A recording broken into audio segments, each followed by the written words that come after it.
lot of cute bunny owl stickers. Find me if you like one. Okay, it's great to be here.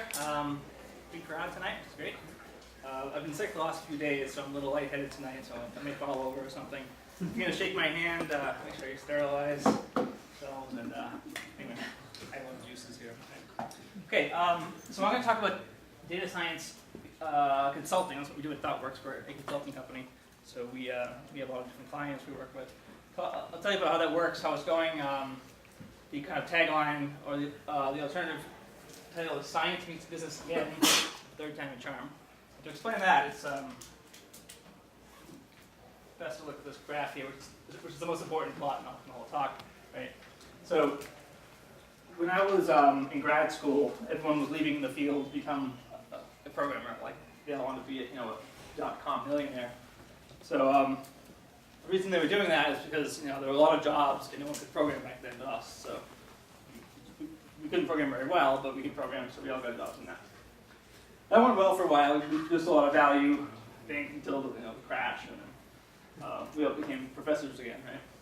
And then after that, we realized we could all be traders, so we make a lot of money, become millionaires on Wall Street. We tried that. I think when we did that, we learned a lot. The field of data science grew.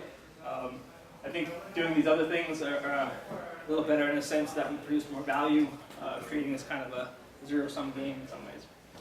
So, we all know how that worked out too, right? The economy crashed, and that's probably our fault as well. But now we're all data scientists. This is a new trend. So, I think this could be the third time it's a charm kind of thing, right? Because so far it's going well, it hasn't crashed. And I think we're doing something here that really produce more value than we do as traders and probably as programmers as well. Yeah.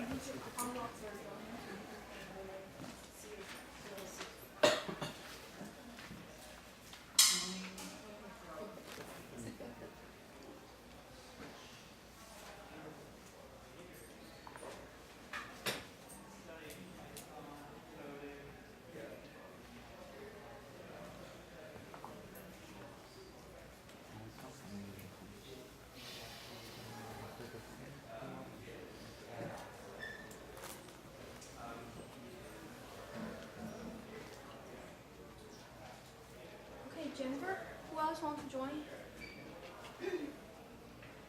How to unlock the powers Martin? E. Anyone know how to unlock everyone at once?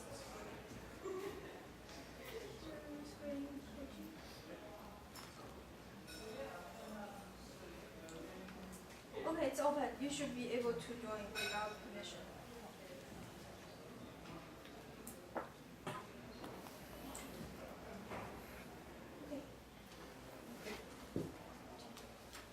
Okay, so here's an overview of the talk.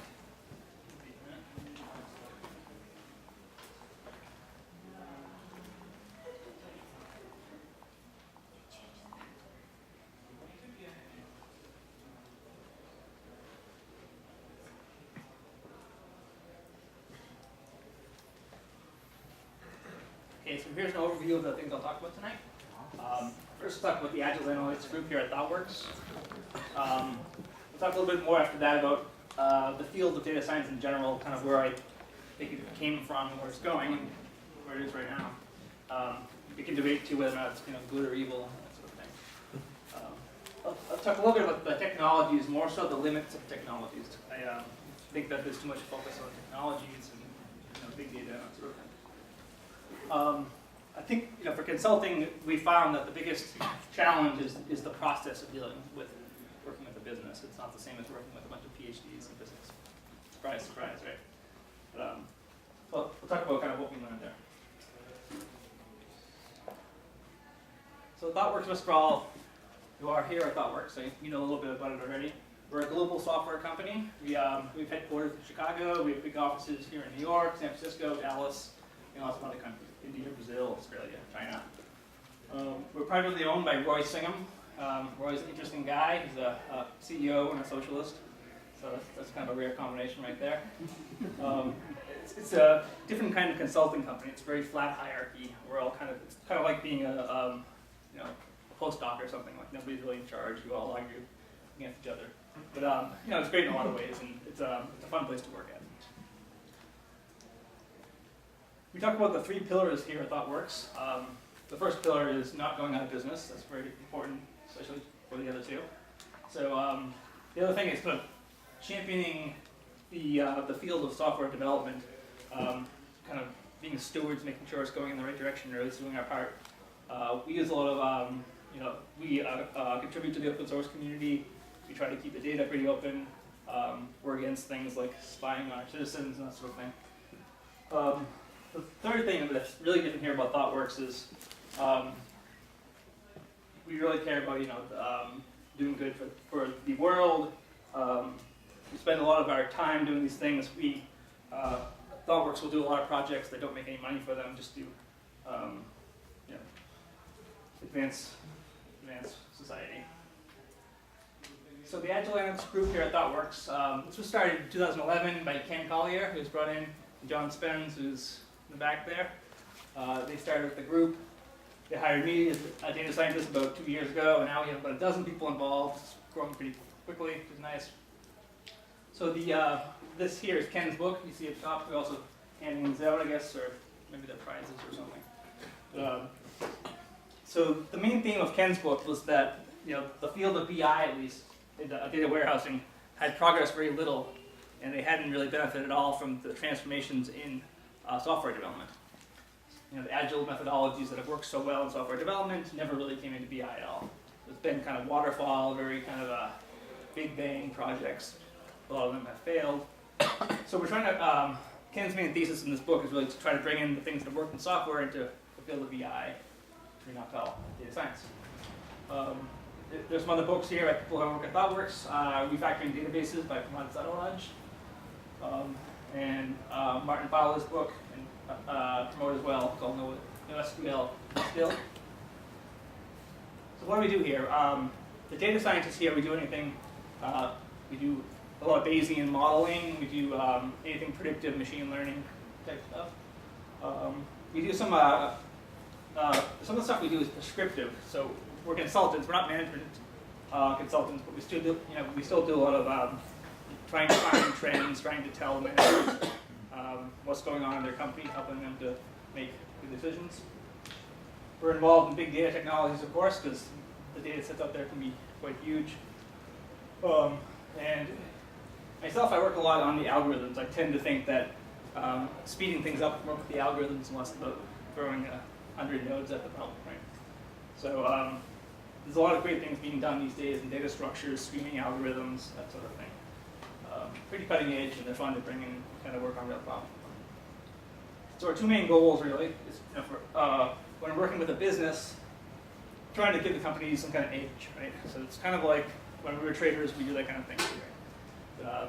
You know, it's that's the main thing that I really want to do when I come in to work with a client. I want to figure out how their business works and try to make sure we're working on the most important thing, right? Be there in the work on the important things, not just set up a database, right?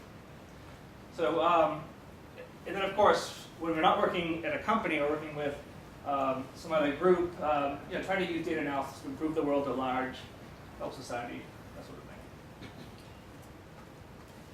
So the typical projects we work on, we see a lot of recommendation systems. You've probably seen these, heard about these. They use, you know, Netflix, for example, to recommend movies.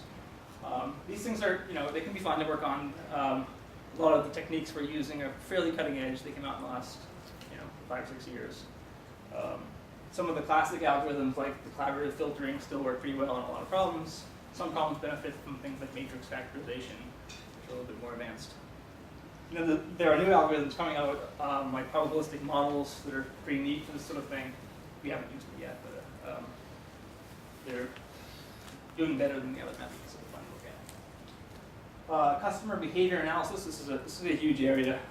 Find out what the customers are doing and why the customers are leaving, for example, or trying to find the customers that are the you know, most important to the company in some way.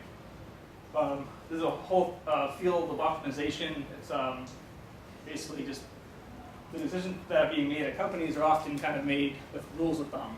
And a lot of these rules of thumb are pretty good rules of thumb that they've developed over the last 30 years. But they're not the optimal solution, right? So a lot of the things we can do is really try to optimize those parameters of their business. The efficient algorithms, I talked about those already. For massive data sets, it's you really benefit from figuring out some way of kind of choosing a data structure that's made for the problem at hand, right? If you use, say, like a tree data structure, sometimes you can get speed ups of thousands. So we find a lot of those kind of opportunities. And then there's company-specific things, which I find the most fascinating. When you work with a company, you often see problems that you've never seen before. They have no category, they don't have a name. They're just weird problems that you can try to solve with probability, mathematics, and that sort of thing. So those are great, and that's partly why I like being a consultant, that you see all these strange problems. So I'll talk about one case study we did. So this is with a healthcare GPO. So what they do is they're basically a group that the hospitals join. The hospitals pay a fee to join, and they get to buy things at a better rate, right? They group together. They have more power with the pharma companies and the other companies that make healthcare products. So the GPO has to, when they want to get a new customer, they have to go to them and say, if you join us, you'll probably save 10 to 12% or something like that on your purchase, right? But in order to do that, they need to actually do some calculations, right? And the trouble is the GPO they have thousands of healthcare products, or tens of thousands, and they have their own catalog about what they're called and something. And the hospitals are not, so they'll have all the data in spreadsheets, for example, and they'll have the description of something in some strange way, and they have to match up these things. So it's really a messy matching problem. It's a lot harder than regular retail because we have SKUs, SKUs in retail. Healthcare, not so much. There's not a lot of standardization yet. So for example, GPO will have something listed as Johnson & Johnson's sterile scalpel number 58505. They'll have something like that, and the hospital will have something like that, but it'll be different, right? It'll be like the second line here. It'll have the ID in there, but the dashes are gone, the capitals are gone, or the description is slightly different. So the trick then was kind of matching these things up, and the solution they had was it was a pretty big heavy solution. It used a lot of Oracle, like an array of ETL tools. It was doing a lot of the calculations right there in SQL, right? And it's taking forever. It took them about a day to run all of these queries. So we looked at that, and they weren't even matching that well. They were matching at 60% rates, and the trouble there was when they weren't matching with the algorithm, they had to do it by hand. So they had a group of temp workers who come in, 10 of them, and spend 3 weeks going through and finding all the lines that kind of matched up, and so it was a lot of work for them, and a lot of wasted money, right? So what we did, the first thing was to convince them, which we recognized right away, like it's not that much data. The calculation should be able to be done in a few minutes, right? And it was hard to convince them of that because they've been working on this for years, and it was taking them a day. And so the solution was really just to do things in memory, choose a data structure for which the searching could be done quickly. So when I was in there, we wrote Python programs, for example, using some like a tree data structure and some machine learning to kind of combine the answers in the end.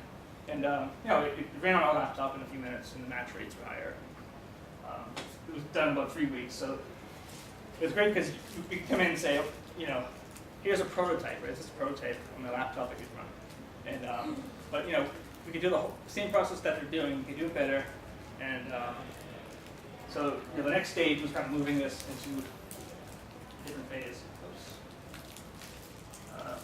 So we used some technologies for the prototype, just in Python. Then we moved on to some somewhat heavier duty things like Elasticsearch, and worked out pretty well.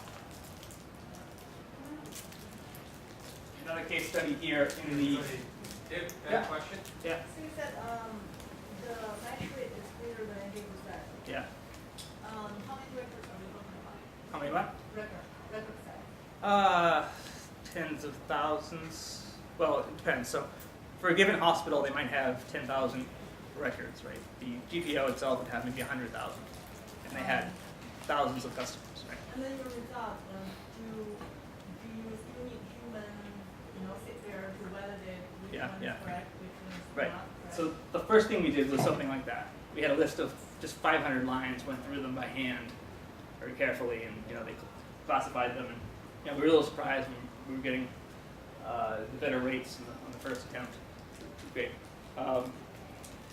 But yes, measuring that rate is a hard thing to do, right? Because it's for a different customer, the results could be different, and you don't want to send your humans through and classify millions of lines, right? So it's it did enough to be pretty confident that the rates were higher.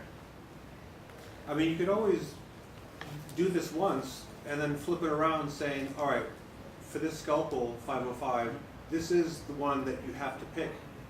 And then send it out to your 1,000 hospitals, and then when they go to order, they're hitting a pick list with your list, not you not trying to consume all of their lists. Yeah, yes. The other direction. Well, the reason that doesn't really work is they have, because their list is like all products, right? They have a contract on almost every product in healthcare, right? And there's a lot of complications over the combinations of products, because you'll buy a contract, you don't buy a single product. You buy a contract, so you'll buy like J&J's scalpels, for example. Then you have to buy all their things. So it's complicated. Doing the optimization is tricky. There's a lot of constraints there. The other thing we have to do is try to match up the contracts to the products. Once you have the product, which scalpel it is. There's different contracts for that, right? So it could be J&J, but there could still be 5 contracts with J&J, depending on the size of the hospital and their market share and all kinds of things. Healthcare is extremely complicated, and it's amazing to see how this stuff works. It's just there's layer upon layer of complication in this market. So, okay, so another project recently, this is a recommendation system for what they do is they provide coupons or recommendations for coupons to retailers. They have a record of pretty much all their purchases from the customers from all their retail clients, right? So they have tons of data, hundreds of terabytes anyway. So they want to make recommendations for coupons based on what you bought in the past. And when we came in, they were doing something which was fairly good. It was this red line actually was their most current model. The black line is what they were doing a couple of years ago. The pink line down on the bottom is just random. If you just randomly pick one, surprisingly, it doesn't work that well, right? So the blue line we were able to deliver. This is sort of a Bayesian model. When I worked on this, it kind of wrote it from scratch as a Bayesian model, and then I think it's probably related to some of the Fiverr filtering models. But it's a little custom because their data was a little bit different than, for example, you run into this problem where they'll have a hierarchy, right? So they have all their products, they'll have a SKU for it, and then they'll have a category. Like for example, it'll be say like you have like Coca-Cola 12-pack of Coke, right? And then the SKU will actually change because it could be the pack of Coke that has a picture of the Olympics on it, for example, right? So there's different SKUs that are really the same thing. It's Coke, right? And it's a 12-pack of Coke, but it's they have a different picture on it. It's a different SKU. So it's kind of complicated. So if you run up the hierarchy, there's you can go up to Coke, then you go up to sodas, and then you go up to junk food, whatever. So trying to work within that hierarchy was kind of a difference from a normal recommendation system we could build. So in the end, we were able to deliver a pretty competitive model. That was fun work we did. So now I'll kind of talk a little bit more on what is data science, and there's a lot of questions which kind of go along with this theme. Like, is this really new? Is this really, if you call it science, does that make any sense at all? Probably not, right? Whether or not it's a fad, there's a lot of hype, and why it became popular like 5 years ago. Right? Where is this going? And then I'll kind of recommend, should people go into this? Is it a fun thing? So the answers are, is it really new? Not really. Does the term data science make sense? I'd say not really, but so what, right? It's a title for a field, it's a job title. They don't really matter that much. I think it sounds kind of cool. Is it a fad? Is it a hype? It's definitely not a fad. Is it overhyped? Perhaps, but things that are popular always get overhyped. So a quote from the man at work said, Thoughtwork said that math is not a fad, right? It's not like all the stuff we do is just mathematics, connecting things with math and statistics, and it's definitely not a fad. The question is whether or not it's worth the while to hire you to do this. So my thesis on why it became popular a few years back has to do with productivity. It's, I think, a pretty simple explanation. It's not that something magical happened 5 years ago. Where is it going? That's a long story. Should scientists do this? I would say yes for most. If you're a scientist, like a postdoc, for example, first of all, there aren't that many jobs in academia, so you have to do something. I think this is one of the most fun things you can do these days. I think it's valuable. The reason why I went into this field, not into trading, is I just thought it was, you're creating value in the world. Trading is a lot of kind of zero-sum games, and it's not exactly zero-sum, but I like the idea that I'm not just kind of placing a bet on the companies that actually help them solve their problems. So, is it new? Well, of course it's not new. The math and stats and all the theory that goes behind it, and the computer science, that's not new stuff. It's been around a long time. So it's a combination of many different fields: math, stats, computer science. Operations research is a term some people don't know very well. It's kind of like data science, but it's on the side. It's a term not used very much, but there's some programs where they really kind of work on the optimization of businesses and processes. And I think it needs to kind of merge in more with the rest of our field. I think it'll be useful. Business consulting, if you're working for a business, either as a consultant or actually just working for the business, you have to learn a lot about what the business, and you don't learn that in the academic world, right? Software development, we're writing a lot of software, and we write software a lot different these days than we did in the 1990s, so a lot to learn there. And, this has been going on in the business world a long time, since there's in finance and the insurance industry, you're making bets all the time, it's all probability. Sports, the government, Google's almost 20 years old, so it's not really that new, right? And of course, it's been going on in science. We've been doing this in astronomy and physics and biology with the Human Genome Project, etc. So is there anything new? Yes, of course there is, right? So I think the main thing new is not really the technologies, not really the methods, but more so that we're becoming more of a community, right? And it's finally becoming popular in the business world. And I think it should have become popular a long time ago, but there's always little lags in these things. And the communication between all different fields is great, and I think that's something we were lacking a few years back.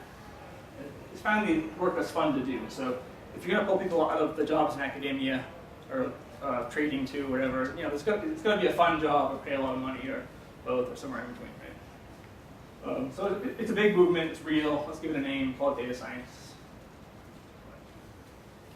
So why now? This is another question. Why did 5 years ago this become popular?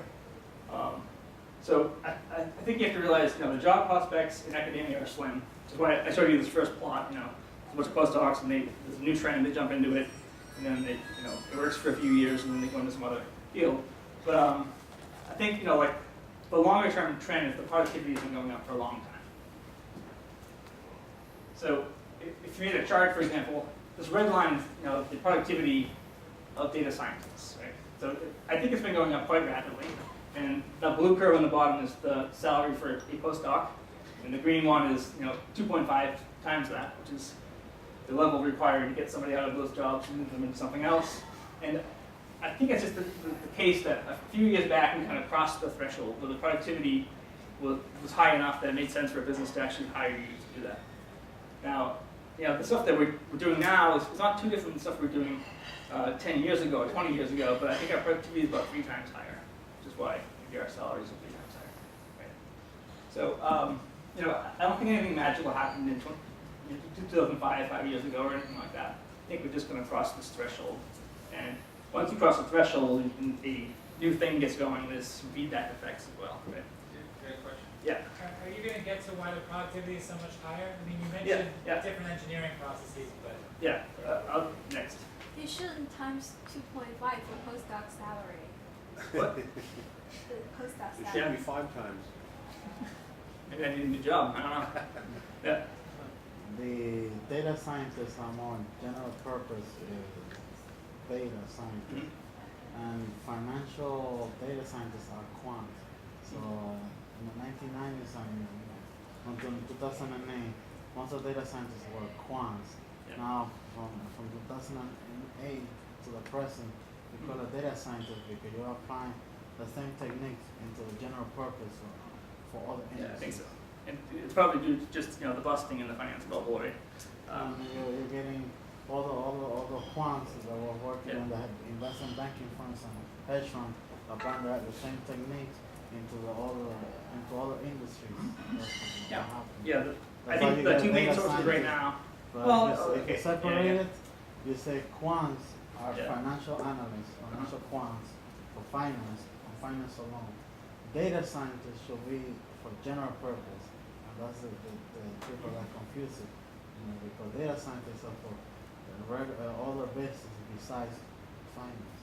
Sure. But the reason why they're there in the first place is either there aren't enough jobs in finance anymore, Of course. or, Because you're changing the top 5 banks, they're not innovating enough. They're not because of regulation, and you're getting excess people that you can move into other industry and transition into. But it's not just the amount of jobs and the money they'll pay too. It's a really different kind of job. I think a lot of people got fed up with finance. They were a postdoc, they were doing science, they went all the way to the other extreme and did finance for a few years, and now they're coming back, sometimes by choice. So yeah, the productivity drivers, I kind of listed along. I have separated these into kind of the long time scale and the more recent. The long time scale, of course, computers, Moore's law, and everything, and that's been pretty constant now for 30 years or so. The internet, which is kind of obvious, but like back in the 80s we didn't have the internet at all. In the 90s we had the internet, but it's been getting better and better in a lot of ways. Like Wikipedia, for example, is just fantastic now for learning math. You can go online and learn math, buy math books. So that's particularly, but that's more important in poorer countries where we can afford the education or anything. But you can pretty much just learn everything on Wikipedia these days. I don't think you have to go to college anymore. Hard drives and RAM, the price drops on those, so we can store a terabyte in our laptops these days. It's great. Science kind of learned to deal with big data first, I think. The astronomy experiments I was on in the late 90s, we had 40 terabytes of data, which was huge then. So just kind of learning to, when you have that much data, first of all, you have like one shot to go through the data, right? It's the same in particle physics, as I'll talk about in a minute. You have to make a decision which data to keep and which to throw away, and really focus on the information. The growing importance of statistics. So again, when I was in grad school, scientists knew the basic stats, right? They knew things like p-values and that kind of thing. But when we got more and more data, and the data became more and more complicated, we had to learn real stats, Bayesian modeling and that sort of thing. So Bayes is, I don't know, 100 years old or something like that. But we really started doing a lot of that in the 90s. I don't know why. Because we didn't have much data for that. And we didn't have the compute power as well, right? So a lot of techniques in Bayesian modeling, you're running Monte Carlos or doing complicated calculations, and you just can't do them on paper. It doesn't work that way. So, was there a question? Yeah. So big data, what is your view on big data? I'll get to that in just a bit too. Okay, and then the more recent stuff, I call it Git, but it's more general. All the code sharing that goes on, it just didn't happen before. The way it used to be was you get a book and you write everything from scratch, and everybody would keep doing that, and reinvent the wheel. There's so many libraries available today that you don't have to write those low-level things. The matrix calculations. There's libraries for those things. You never write how to do like LU decomposition. You wouldn't write that anymore because it's just be wasting your time. I'll give a little call out to Hadoop here. Hadoop and the ecosystem around that are important. I think they get too much. I think people put too much emphasis on those and think they kind of cause the boom in data science. I don't think that's true at all. But I do think they're very useful, very great for certain problems. The cloud is very important. Again, back in grad school, you didn't have the computing you needed to do big calculations. If you did, you'd go buy a server, and the expensive server would sit there for 6 months while you figured out your model, and then you'd run it on it for a couple of days. So it wasn't a very efficient way of working, right? So again, the productivity that we can just use our laptops, and then when we have a huge calculation to do, we can spin up 40 nodes and do it. It's fantastic. It's a big benefit. And then there's the technology. SQL databases are great. They have their purposes. So the amount of memory you can get on the cloud, I think you can get service for like 200 gigs of memory, almost 300 gigs. So the in-memory stuff that you'll be able to do in a few years, when it gets to be terabyte of RAM, it's just it'll be hundreds of times faster than stuff we do with disks. So that's driving a lot of it as well. And then I think just when you have a community which kind of forms together, you get the cohesion, the kind of cross-learning between the different groups, and then the kind of feedback affects popularity. By that I mean, when it gets popular, finance will fund it. There's more startups. They create good products, and it kind of feeds on itself for a while until the next crash. Then and now, back in the 90s, you'd write code in C, not very well either, buggy and slow. The data you'd use like MATLAB and IDL, what we use is, it's not only that you have to spend the money for the license, it means there's 100 little communities using different softwares. And these days, we're using things like Python and R. Those two languages, I think, probably account for, the majority of the work we do, right? Probably more like 90% of the work we do. So there's, great communities behind both of those. And, we're better at SQL than we are now, and we have a lot of other options. With Git, it's all the libraries we can just get. So, so all these things help our productivity and makes it so that we can concentrate more on what we're good at, the math, the modeling, and stuff like that. Okay. So here it is, the definition of data science.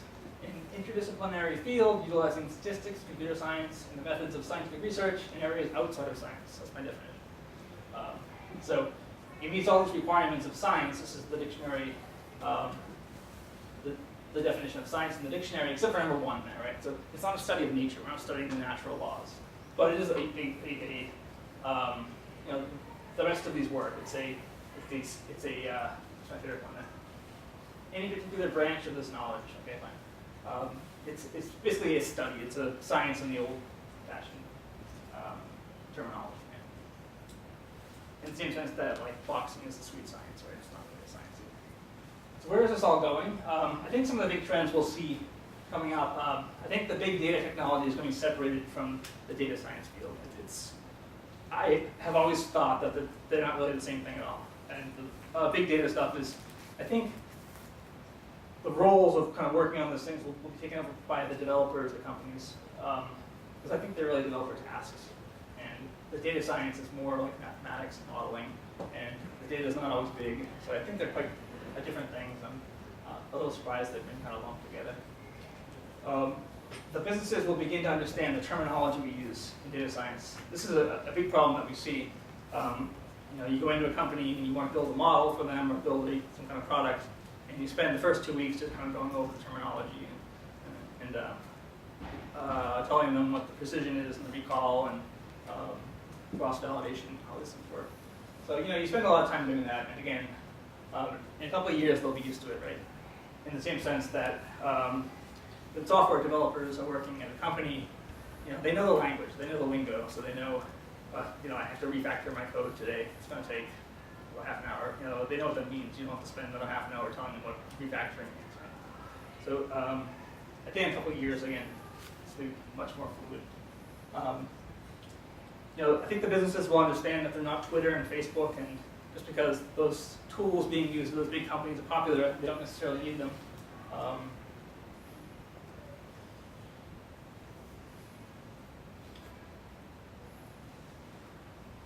Where else is this going? Specialization. I think the most experienced data scientists will move into a consulting role or a management role. There's a lot of stuff we do that's lots of other people could do. We're not going to produce 100 new data, 100 times the many data scientists we have now. We'll kind of break those into different roles. And there's a lot of programs now coming out in universities, which is called a data science light. It's not a good term, but we don't have a good term for that. But you're just not going to learn in 4 years how to do a lot of the things, but you'll learn to do a lot. If you're a generalist, so the thing we try to do at Thoughtworks is the developers can learn a lot of these skills. They can certainly program a lot better than we can, so they should be doing a lot of those roles. It's just kind of figuring out how to get to work together more efficiently. So PhD students need to learn additional skills. So again, when we're hiring at Thoughtworks, we see a lot of people who come out of academia will have a PhD, and they think that's all they need, right? But there's actually a lot of things you need to learn to be a data scientist. And the technologies that are big in data science are not really that big in science. No one uses Java in science, JVM, I don't know what that means, right? Scala, yeah, and Hadoop was, at least a few years ago in science, it wasn't very popular. And so all those skills, they take a while to learn. So it's not just knowing math. So why won't we have 100 times more data scientists in years? The disgruntled postdocs, there's only so many of them, right? You can only get so many people. Or you can call that, I'm not even supposed to be here. By that I just mean that, like, if 20 years ago I learned I was going to be a data scientist, I wouldn't have gone to grad school for 6 years, did 10 years research as a postdoc and that kind of thing. So I feel like all the data scientists are not really, they're here, by accident, right? They're some natural route. We're not going to get, 100 times more of those. So, and the other thing is, the experience working with data is just really hard to learn in school, right? I mean, school is about learning the mathematics, the formulas and the methods, but actually working with data, and it takes a long time to kind of pick up those skills and learn all the tricks. So are we there yet? The hype cycle, whatever. I think we're probably not there yet. I think probably because the productivity growth has been real, and I think it will continue to be real for the next several years. Because I know just the work that we do at Thoughtworks has been getting better over the last couple of years. Learning a lot more, getting better at it. When we go into companies, we're solving good problems, and we see plenty of other problems. And I could easily see, 5 times as many teams working for them solving those kind of problems. So I think there's a lot of work left. I think big data may peak before the rest of data science. I think it's already kind of peaked in some sense that no one likes the word big data. No one really has. But I think the field is starting to get it. That, they're not all Twitter, right? They don't have petabytes of data. It's not all about the size of the data. It's about the complexity of the modeling. So I watched was it the Masters last night? I don't know if anyone saw it, but right at the end, there's a commercial from IBM. It's like the first commercial on the data science I've seen in my life. So it's the first one, right? So I think we have a lot of room left. Big data, it's why, what might it keep, right? It's the first thing I'll define is big data. Somebody asks, what is big data? And, you can get a lot of definitions. I think some of the important things is it's too big to do it on a laptop. Much too big, right? You wouldn't even think about doing it on a laptop. A lot of the data we see at companies is really not that much bigger than what you can handle on a laptop. Sampling helps a lot when you look at models, but it doesn't solve every problem. Sometimes you can't just sample the data. You have to do a calculation for every customer, sort of thing. We try to focus on data reduction, and again, sometimes it's not possible. Sometimes you reduce the data as far as it goes, and it's still in the terabyte range, and it's big data, right? Or multiple terabytes. Storage and compute being closely balanced is important, right? Most of the time, the CPU is sitting idle, not being used, and it's all just the IOs just turning away, right? So if you're going to go to something like Hadoop and you have 20 nodes, you want to be using all those nodes, right? So if you have a compute problem that's fairly complicated, it's a lot better than just the kind of problems where it's the IO. And usually, a better algorithm is the first place to look, not just throwing a lot of nodes at the problem. So Hadoop, and this also applies to Spark somewhat. Spark is kind of a newer version of Hadoop, much faster, 100 times faster, they say, or 10 times faster, depending. Disk or memory. So, Hadoop, I think, there's certainly the good cases and there's the bad use cases. Yeah, the good use cases, these large batch jobs, you have terabyte of log files, and you run it on them, gather up the information on the logs. That's the perfect job for a Hadoop brain. We have to score the machine learning. So I think when you're learning machine learning, you can often make do with a very small sample, right? If you have millions of data points, you may only need 1,000 data points to learn that model. If you have billions, you still may only need 1,000, right? So, but when you're scoring, sometimes you have no choice, right? If you have to score every single customer, you have to run a big batch process. That's a good use case for it. And then when you're storing data in HDFS, it's a great thing for that. Right? The bad use cases, again, the model development, especially in the early phase where you're fiddling with it a lot, trying different models. It's much better to work in Python or something like that. We can get feedback very quickly. You can use the visualization to have a look at the data. A lot of things we see is just kind of using it for brute force, right? So the calculation they're doing takes 3 days. So they say, well, we'll get 30 times nodes and run it on that. But, again, I try to focus on the algorithm, not the just run what's added. And then treating Hadoop like a database. It's not a database. There's a lot of other options for that. So what are the data sizes you typically see? Right? And this is most companies have a few million customers. Maybe they have 10 million, 100 million, but it's of order 10 to the 7. And the things they'll store for each customer typically around 1,000, right? If those things are like purchases or something like that, or like the number of times you've logged into their site, or the things that the customers write, right? They can only write so fast, so you can't get really big data that way, unless you have maybe 300 million customers and it's Facebook or something like that, right? So typically, you're coming out around 10 to the 10 data points, 5 bytes per data point. That's half a terabyte, right? Or a few terabytes. So that's the typical thing you see. It's not the complete set of data that a company has, but the main set of data that you deal with. It's it can fit on your laptop. It's about that point where it's it's hard to do, but it's not impossible. And you can move to the cloud maybe a couple of days, right? It's not going to take 6 years to move to the cloud. This is true when the things like purchases or those sort of things. It's not true when the things like web events or the other ways you can get really big data is from like if you have to do it some kind of pairwise thing, right? If you have like a social network, or if you have 1 million customers and you have to square it, obviously it's enormous. We typically don't see that. The other big source of really big data coming down the pipe is any kind of sensor data, pictures, videos, health monitoring devices, and things resulting from this kind of combinatorial complexity.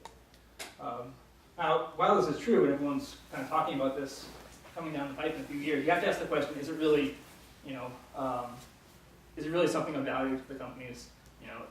Yes, you can produce a lot of data with a camera or video, but is it really going to be worth it for them, profitable? A lot of times the answer is no. Streaming algorithms, again, this is when you catch the data on the way in and you do the processing in real time. You don't actually store the raw data, right? So again, this is becoming really big. Then I think we just need to learn to focus more on the information, not the noise. And the best case study for that is in particle physics. So this is the LHC, the Large Hadron Collider at CERN in Geneva. They have 600 million collisions per second. Well, that's a lot of data, right? And most of these things are boring events. They're not what they're looking for. They're looking for the Higgs boson, which has this pattern here you see. But they still save a lot of data. It's about 100 petabytes per year. It gets up there. But the goal is to find the Higgs boson, right? So that's to determine whether or not the Higgs boson is really there. So that's one bit. It's a Boolean, right? It gets either true or false. So that's one bit. And the other thing, they measure its mass to 1%, which is about a byte of data, right? So they, at the end of the day, they only need to measure 9 bits, right? They started out with hundreds of petabytes or exabytes. So that's a big compression ratio, right? It's 10 to the 18. Big. And it's also $9 billion per byte. So they're spending a lot of money there. But the point here is that they reduce the data. That's just always what we're taught in astronomy, right? You start out with a lot of raw data and you reduce it to a data set which is very rich, and smaller, and much easier to work with. So consulting, you can be a data scientist and work at a company where you might do the same kind of thing for 5 years, get really used to the data. When you're a consultant, it's different, right? But the good parts about it is you're always learning something new. You never just kind of feel like you know it all, because you're always going on to a different client every few months. You're exposed to a large range of people. If you're at Thoughtworks, you're on a different team all the time. You get mixed up. So you meet. I know for a few years, I probably met 100 people at Thoughtworks, and of course you meet people on the client side as well. And the thing I love about it too is that you get to see how everything works on the inside, right? So you move to many different companies and you see how things actually work, and it's not just scary. And sometimes we have the ability to kind of change those things and make them better. And you can see the world, which is a good way of saying you have to travel all the time. You can say low career risk, but it's still fun. I mean, two things. One thing is just that if you're in a startup, you're putting your own money into it. You're not making a lot of cash, but you're getting stock options and that kind of thing. It's still kind of a high risk, right? If that goes poorly, didn't work out so well for you. It's a stable salary, and it's just fun, and it's also kind of low career risk, I always say, because you have to get fired twice, right? Your client has to fire you, and then your company has to fire you, so you get a lot of safety there. So the bad, the clients choose you, you don't choose them. That can mean, at Thoughtworks, everyone's great. We love everybody here. When you're on the client side, you get what you get. And they often have problems, which is why they're calling you to begin with. And a lot of those problems are people problems, not technical problems. And if you're just a math guy and you go in there and you think it's all about math, well, you realize you have to convince people that you're right. It's not just math anymore, right? So travel can be extreme, right? This is the see the world part. That works for me. You can travel all the time, so not all the time, but quite a bit. Your great ideas will really be credited to you, right? So if you have a great idea and you're at a startup, you become famous. Your great idea becomes famous, right? If you're a consultant and nobody cares about it, maybe your boss. Say good job, that's it. You don't get rich on it. The challenges in data science consulting, again, like I said before, the businesses don't understand the terminology. You spend a lot of time teaching just the terminology and what you're doing and trying to explain that it's not magic, right? There's a pattern we see, the visionary CEO sends you in to completely change their company and make it a data-driven place, and it's not ready for that. The people that you actually work with are not so visionary, and they're more the kind of keep the lights on kind of people, right? But you don't always get that. It's a mix. The problems can be vague. Sometimes this is related to the one above too. If they tell you to come in and look for trends and kind of things like that, that can be okay. If we try to keep those kind of projects short term. We'll do a kind of a 3-week project and look for trends and try to find things in their data. But you don't want to spend a year doing that because you'll be running all kinds of random directions and not producing value for them. So communication with the business stakeholders takes a lot of time. Like I said, it's a lot of teaching, a lot of explaining. I'd say you might spend about almost 30% of your time doing that. Right? So, and we're still working on our model. We're getting better, we think, all the time. It's more than just Agile, though. So we learned a lot in software, how to do Agile and how to make projects successful. In data science, there's new tricks you have to put in there, right? You have to learn. Partly because it's like, for example, if you're testing code in a normal environment, you have your unit tests and you can do that kind of thing. A lot of time in data science, what you're doing is kind of throwaway work, right? You're doing work to learn something so you can figure out what to work on next. And so you're not really testing it the same way. Some of the other things is you can't test things when they depend on the data, right? I mean, you can't test every kind of form of data that will come your way because you don't know what the data will look like. But there's some things that are fundamentally different. Some of the red flags to avoid when they say, build us a platform for analytics where you can become a data-driven company or something like that. That's, first of all, it's a non sequitur that if you have that platform, you'll become that. Right? But the other thing is, what's a platform and what's the purpose of it really? That can be kind of too vague, too general. Wanting to predict the unpredictable, right? Sometimes the information is not there and no amount of modeling is going to bring it out, right? One problem about this is, you don't know how long the project is going to last, right? You go in there and we'll look for something. If we don't see it, maybe we don't. attempting to use machine learning on noisy data. So machine learning is not magic, right? If there's too much noise in the data, it's not going to do any better than a linear model or some simplest thing possible, right? So a lot of the time, the data is just very noisy. There's not a lot of trends in the data. It's overkill to use it. When the incentives and opinions are all over the map, this is just a consulting problem in general. When you come in and they ask you to solve a problem, but then when you get there, the other people that you work with there don't actually want that problem solved. They want something else solved. So that can be complicated. Sometimes you'll find that people are convinced the problem's been solved 20 years ago. You know, we have a segmentation model for that. We do it in SAS.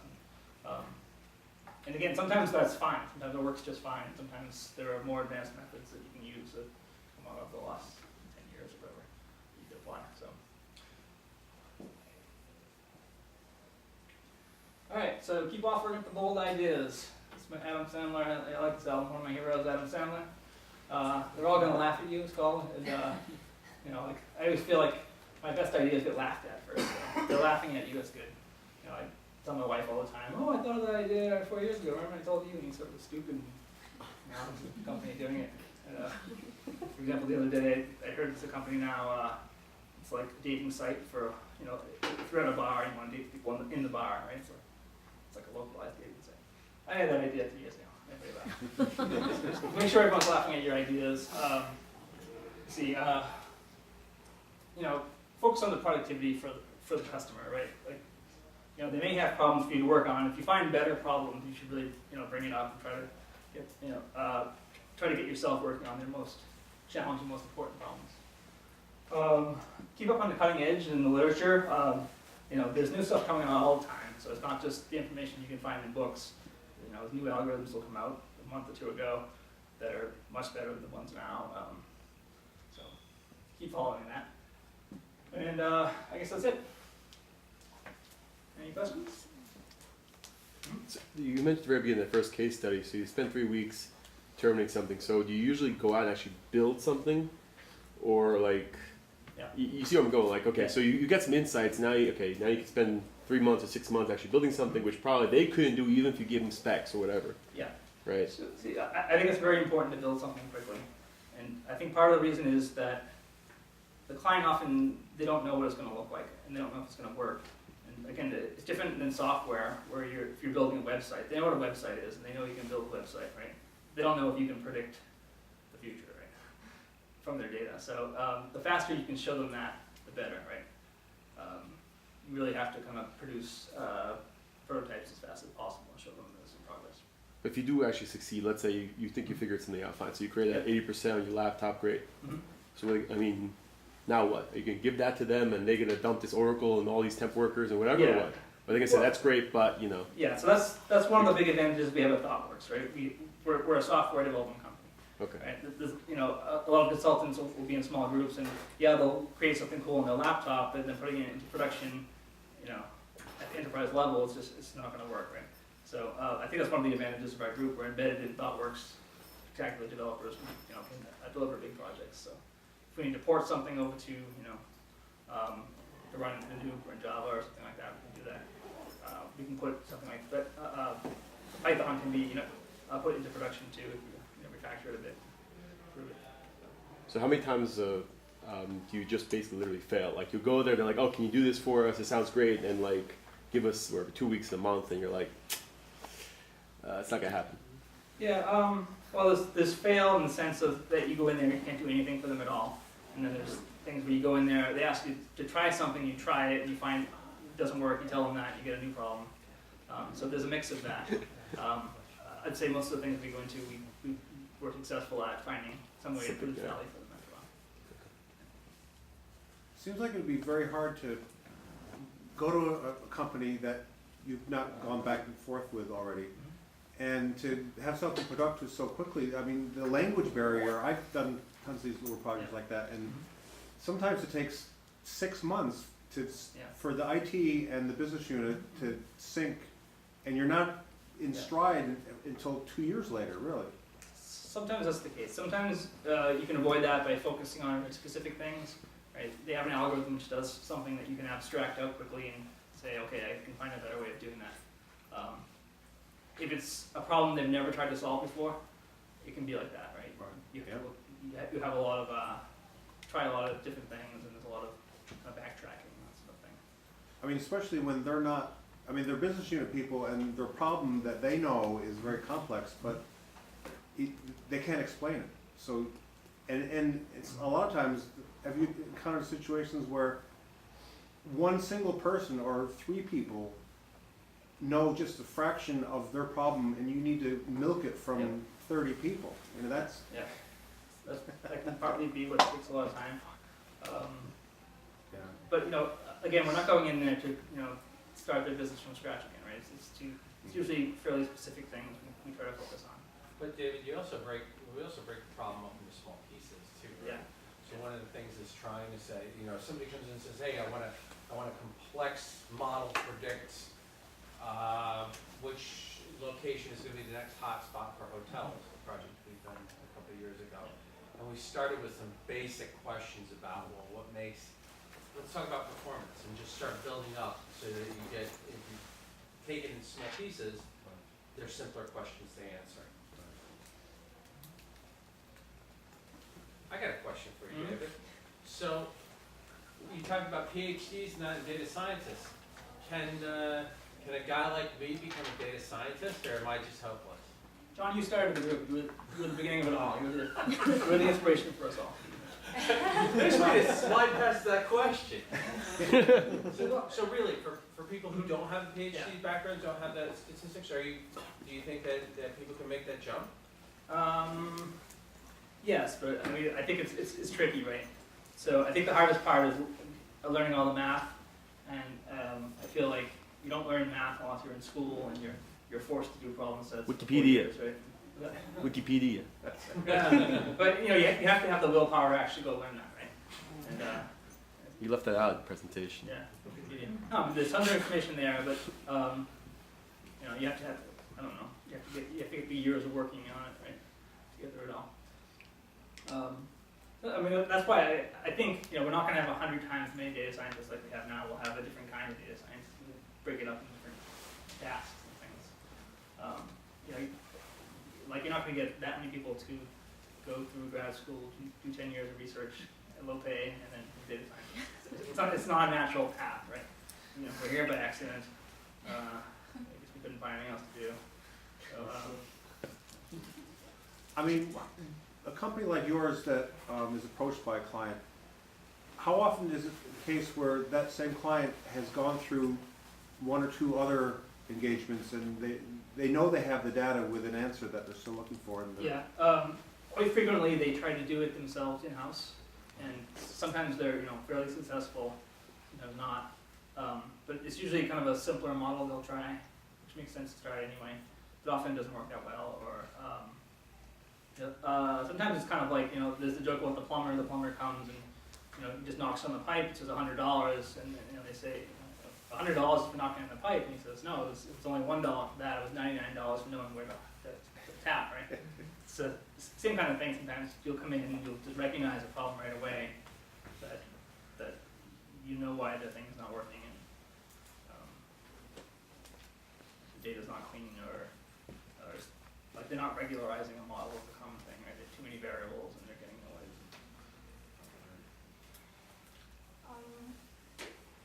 Thank you so much. How do you like it? It's great. You guys know me, right? We have the moment of truth. We're going to vote for this talk. And David, you're not going to see it right away because you're turning your back to them. Would you mind stand here? Oh, I gotta turn my back to the camera? Yes. No, this like right beside the video recording. Guys, this is really good. This is awesome. This is okay. Okay, close my eyes. Can you turn it back around so they can give you honest answer? Okay. Can you look at me? It's not like you're a student. Guys, we're voting. How do you like it? Decide or thumbs Just get the reflection in This is TV. awesome. This is good. This is no. 1, 2, 3. You like it, right? Yes. Thank you so much.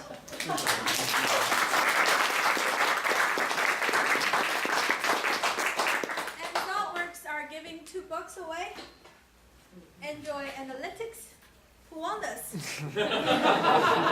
Ha! That's a lot Zhang, of it's your pick. No, my pick. No, I don't think we can pick that. You can one. Let's have a good, David, how about you give us a good data scientist question? That's right, let's see who's the first who can answer it. Or look up on Wikipedia. Alright, No Wikipedias. name a regression model which gives you a sparse solution. Sparse conclusion? Sparse solution. That is a small number of parameters that come out of it. Lasso. There you go. Alright. All right, good winner. Can we invite your data scientist team to present next time? Yes, yes. Awesome. So if you have thousands of variables that you're fitting against data, you want a sparse solution. That is, you want most things to be zeroed out. This is a great algorithm called lasso. Guys, we taught this about 3 weeks ago. Oh my goodness. Are you in my script that time? David, can you tell us a little bit about the book? What is this book? This is Ken's book. So I mentioned it a bit. Ken is one of Thoughtwork's data scientists. Yeah, he was the co-founder with John within Thoughtworks. So what's it about? It's less about data science, more about Ken's experience in data warehousing, in BI projects, and how they failed at a rate of 50%, I think he said. And it was it's because it really never benefited from the agile leap. And part of that is because the data model is sacred, right? You can't change the data model after you created it. And that's not really true. There are ways around all those kind of problems. So he talks about kind of the ways of being agile within that kind of environment. One more question? Even harder. Oh, for me? Oh, that's a hard question. Oh, okay. Let's see. Anyone do Spark on Yen? Spark. All right. So should we ask Spark questions? Yeah. Yeah. Okay, do something else. I'm sorry. Otherwise they will hate me. You ask me a question.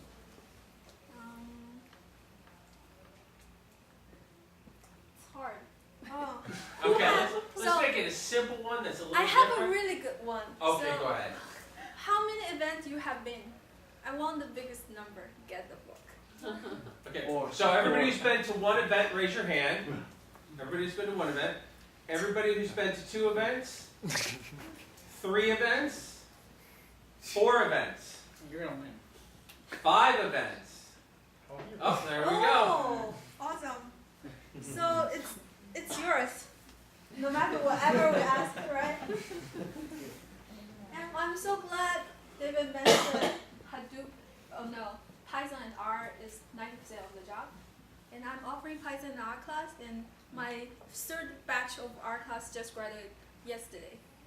And they're going to do a presentation on May 1st, while my student is going to predict the rain down to minute, based on the Apple Store app called Dark Sky. So you know how many minutes you need to stay in the store before you get yourself wet. You can get the data from forecast.io and run your own R algorithm off it. Which do you like better? R or Python? What? Which do you like better? I like both. Actually, me too. I'm kind of one of those people. That's why I'm use both offering all the time. both. I like both. I'm the person teaching R and Hadoop class at my school. It's called NYC Data Science Academy. So if you're interested, sign up for that. Machine learning by R starting on Sunday. But my class is really hard. People cry during my class. That's a great problem. And they also ask me for extension to some of the homework. And so if you are signing up, you really have to work hard. No TV show, no concerts, no hangout. That's it. Because my class is 7 hours per day, 5 days. And after that, you're going to present to this big group, and people will vote, decide whether you can graduate or not. So it's really hard. That's why you can become a little bit closer to David, right? Work hard. Don't be too close.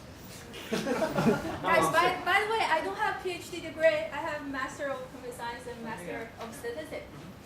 And my husband happened to be a PhD of mathematics, so which qualified me to become a data scientist.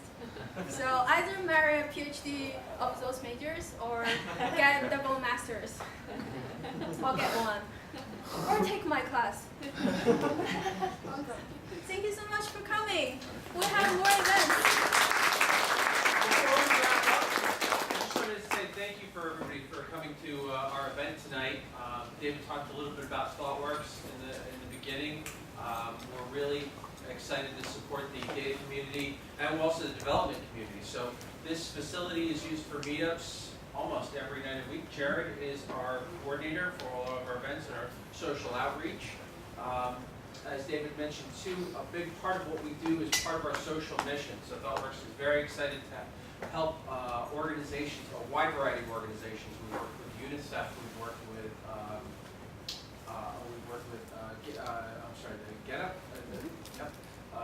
and a variety of smaller charity organizations, smaller social organizations.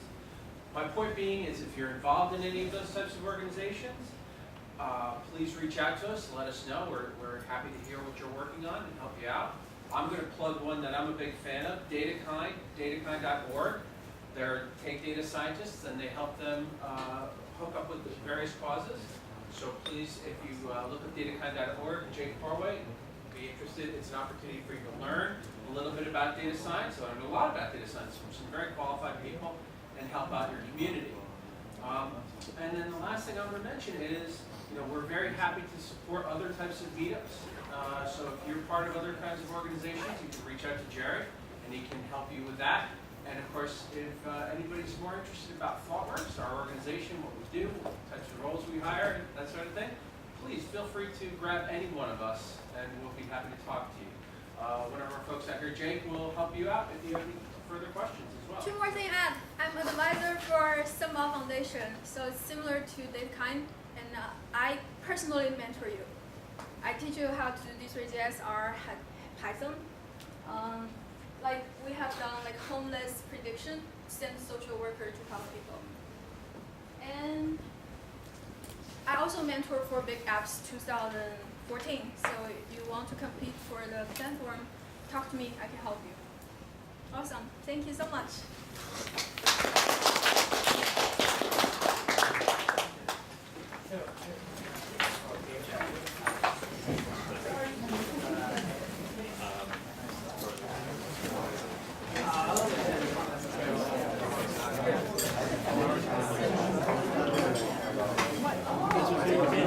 Oh, yes. How are you?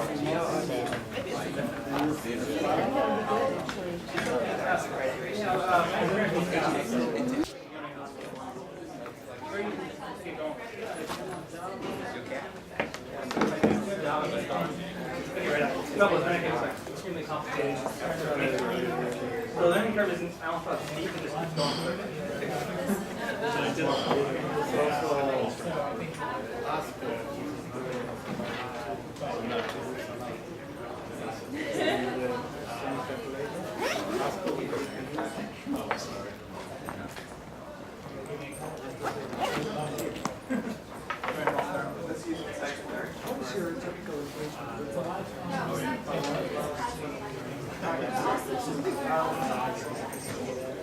That's just a typical usually with name of the team.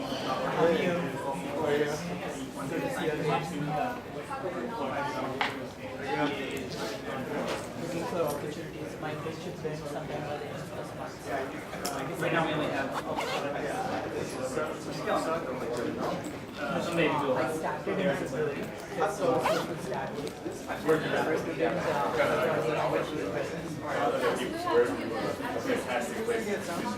can see everyone's hair. So they say. So I'm on the East Coast, so generally the job. Everyone's hiring, but they're hiring, They don't make you travel. You really want to meet people.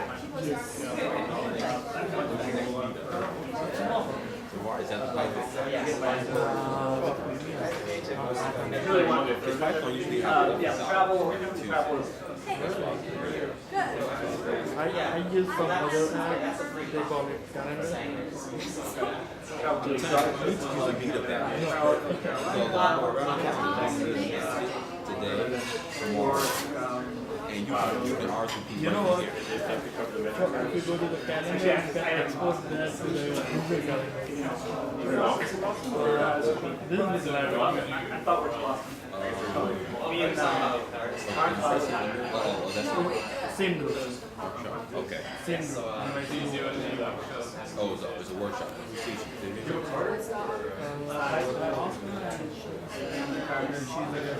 Well, thank you very much. Oh, okay. Oh, it's right here.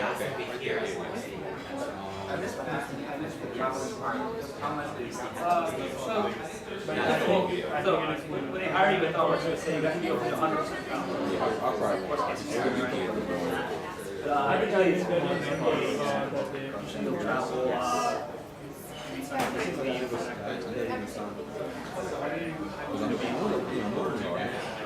No, you're not always on a project.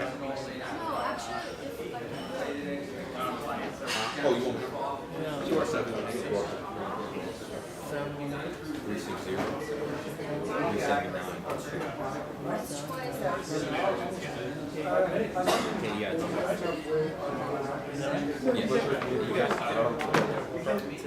Some people spell it K-I. K-E. We get a lot of emails. We always have. So You won't forget the last name. Big data and all that is pretty big right now. It's a lot of work. That's all over the world.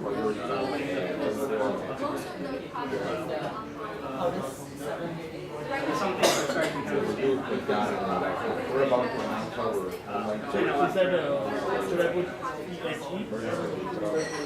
No. The E is my middle name. So my email bunch was taken. unless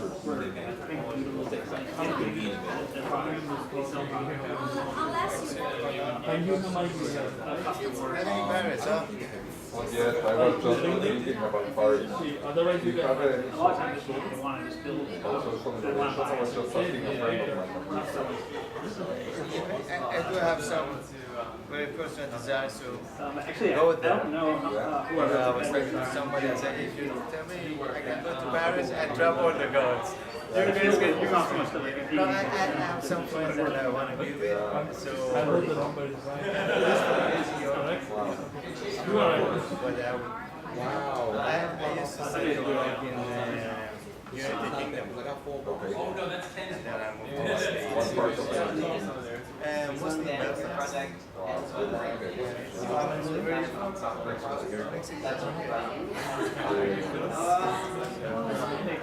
some of the projects are never like discover things work with their tools. Yeah, I know.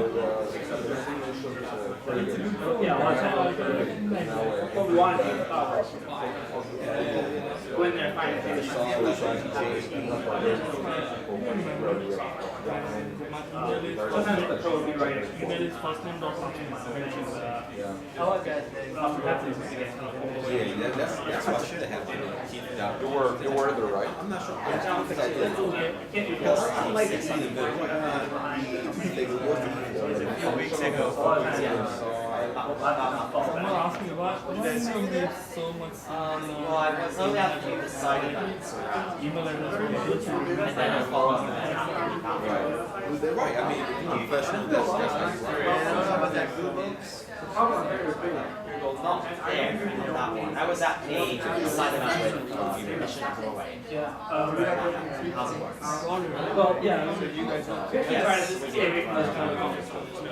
Yeah, our third board. They don't know what they want. Just want to find trends.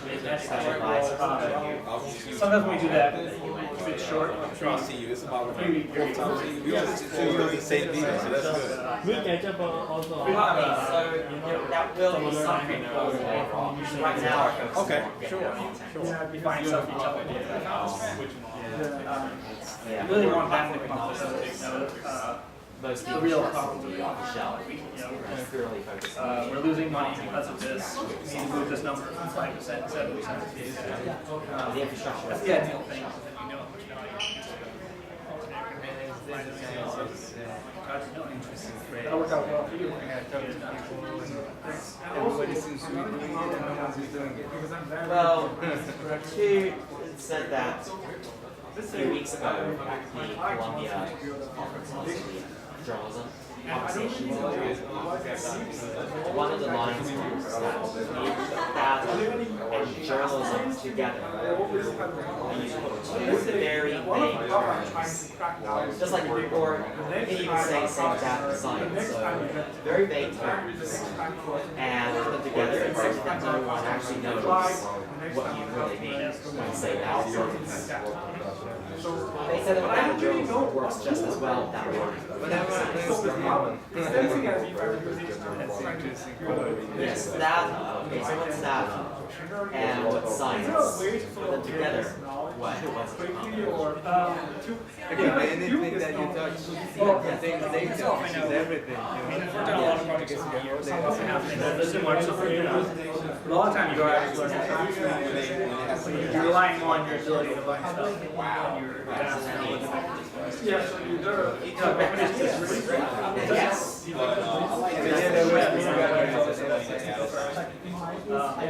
Well, as long as you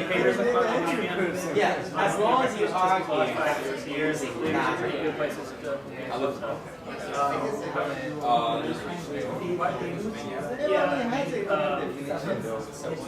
There aren't like books. That's like, okay,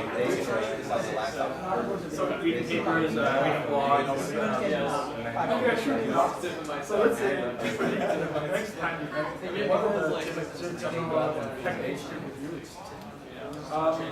well, you have the data, right? So you make a training set. Just like some problems like that, I would try to do it try to construct a model that actually fits the data that gives you directly the functionality.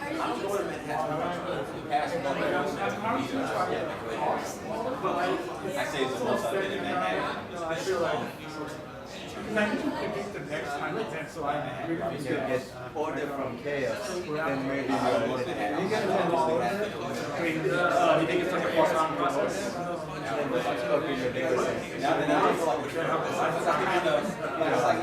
getting data. That's why I like but the people who might use it, not that we have this experience. That's why I feel like that was like kind of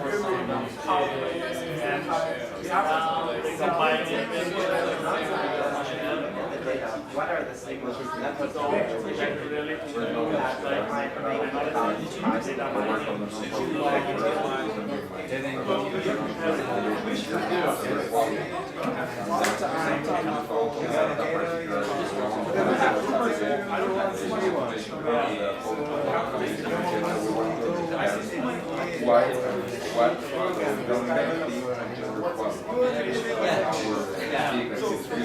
on the low point, right?